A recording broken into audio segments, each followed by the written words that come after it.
Hey guys, remember me, CrYptOG, with another session of Facts and Stats. I bet you thought that I had evaporated.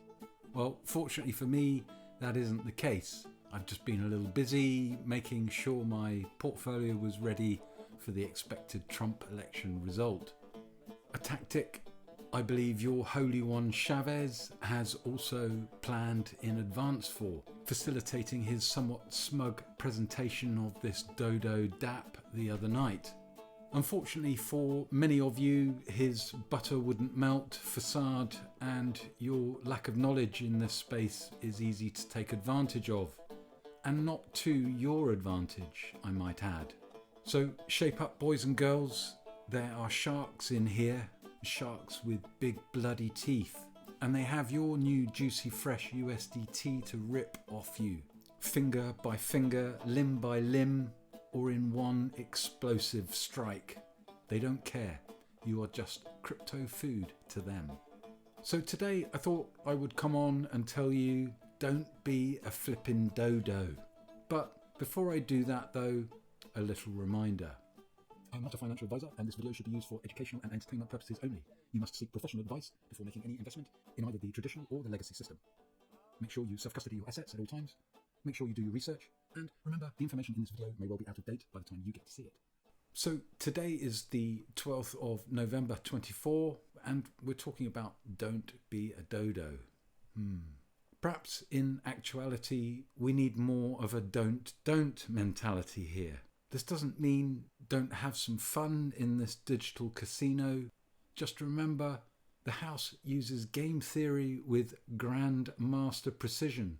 And unless you can find an edge, you won't win. So the question is, how interested are you in developing that edge? Now, you can watch Alex Becker or follow Ran on Crypto Banter, but you will get your signals after the sharks have already sensed your fresh blood. Fee, fi, fo, fum. I smell the fresh fiat of an Englishman. Couldn't help myself. Right, enough about sharks. Just remember Shavez is a shark who wants to be a killer whale. Now, Dodo itself isn't a bad idea, and it encourages you to look at diversifying your asset holdings, and that's great. You should most definitely have a well-planned, balanced basket of stable layer 1, dynamic 2s and smaller cap positions. Now, some of the basket options here on Dodo are interesting and quite a few are in my own personal portfolio. We've got meme coins here, which obviously are high risk.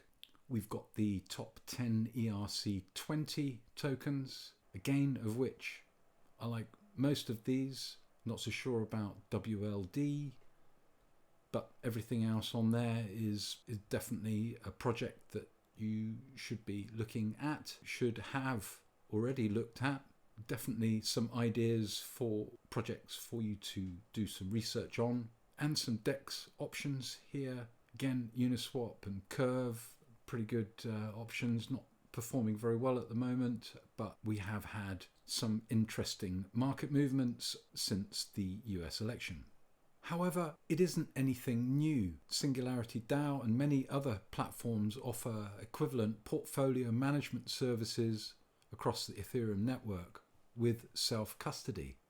So this is the first issue you should have with Dodo. Is Dodo actually decentralized? Has Shavez suggested that you own your assets by indicating that you can withdraw at any time? I think he has. Now, where are the assets actually held? Would you like me to show you how to find out? I thought so.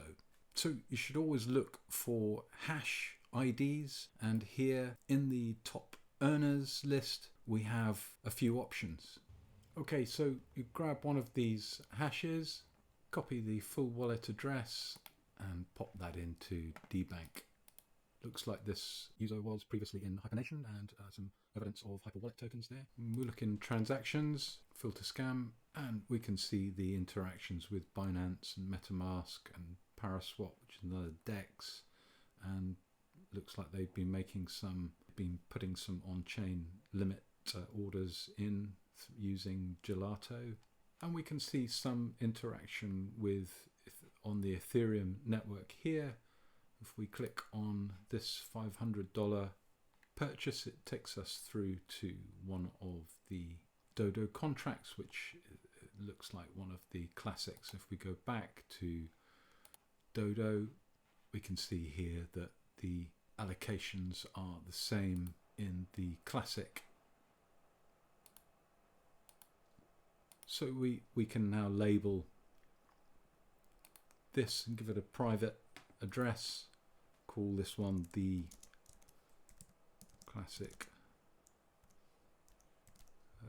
and then we can have a little look, see what is going on actually within the contract itself. You can see where the USDT is coming in, and then there's a purchase of the assets in this basket again here, and all of these assets are then held, and you can see Yvonne Henry and some of the others taking positions in this particular basket. But as you can see in the contract, the important takeaway here though is that the assets are not represented by a staking or LP token in your MetaMask wallet. And if we click on Yvonne Henry's wallet here and look for the transaction, you can see that the wallet, the assets, you can see that the assets aren't listed in her wallet.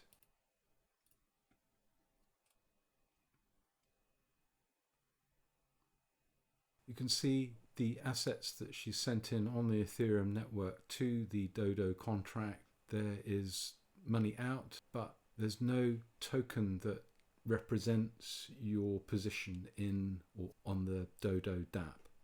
So ask yourself then what happens if the DApp bugs out. It's not as if there isn't a history of API issues or server catastrophes.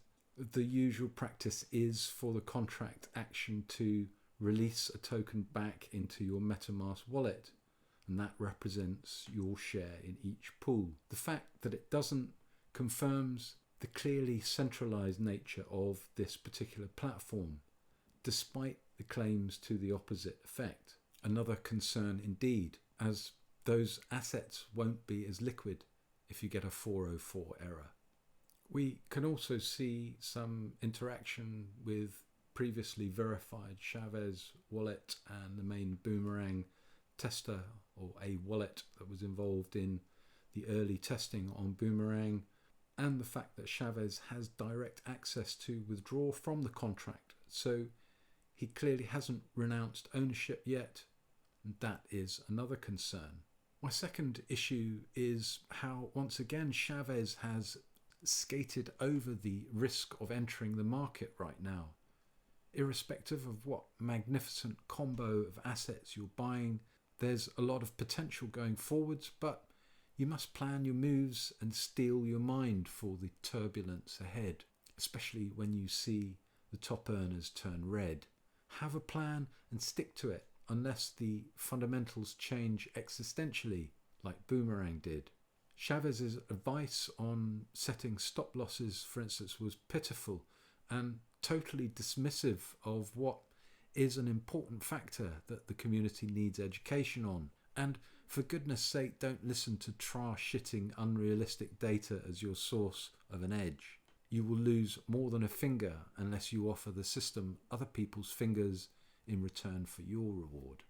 Admittedly, many of you need more help than 100 Einsteins and Oppenheimers could provide.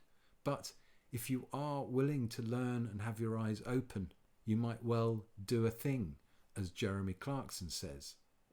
And the fact that there isn't a take profit button is another interesting omission that the cautious investor should consider. The third issue is quite simply why you wouldn't just look at the assets listed for free.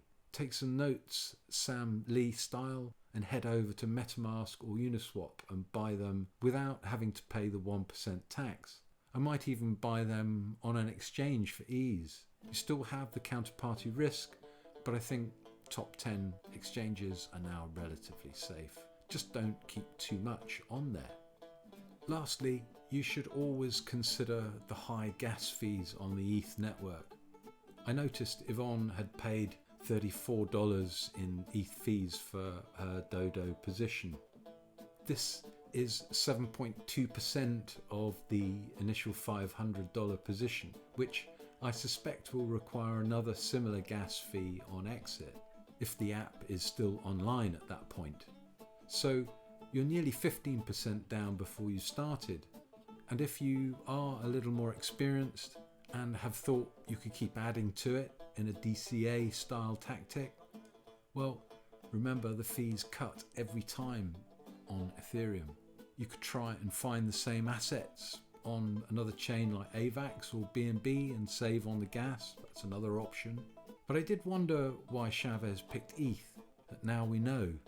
Gas equals MEV opportunities, but that's a topic for another day. In conclusion, Dodo is nothing special and in reality is just another cash generator for leaders to feed off, akin to digital vampires. Make sure you don't invite them into your house or your wallet, as you will lose 65% of your digital blood as soon as you do, and the only way out is to sacrifice others. I did find it interesting that the 1% tax ends up in Mr. Camelot's wallet. I imagine 2 or 3 of you will remember him. Let's look back more closely at lines 6 and 7 and see what this X-Boom contract series are up to, as this is the paraphemelian and is where a fake profit is actually created. Let me show you. Essentially, there are 5 X-Boom contracts that I found, one for each token pair currently traded. This one, X3 Boom, is specifically for Ratmatic and USDT trades. And when we look at the interaction list in dbank, we can see it is just a transfer contract inserted into the OX28 Boom bot that simply swaps one token for the other. But notice that the swap value is skewed, with an inflated dollar value of the end asset, in this case Ratmatic, being transferred back to the OX28 contract, creating by design the appearance of a profit in a complex set of token transfers. Almost impossible to spot without the addresses labelled and a good understanding of how to read the blockchain data. Having recognised this, I then went on the search for where the liquidity for these inflated swaps was coming from. Enter Sandman and Mr. Camelot, who has been active for 804 days since April 2022. Here you can clearly see significant amounts of assets being manually sent to the X-Boom series of contracts, as this is a standard wallet, not a contract. You will need to tag and bookmark this one, Admiral. It turns out, after all that, Mr. Camelot is the creator of the Dodo contracts. Well, there's the thing. CrYptOG out. I'm out. I'm out! Get out! Don't be a dodo! Bloody fools. Right, it's best to do. Oh dear, there we go. Indeed.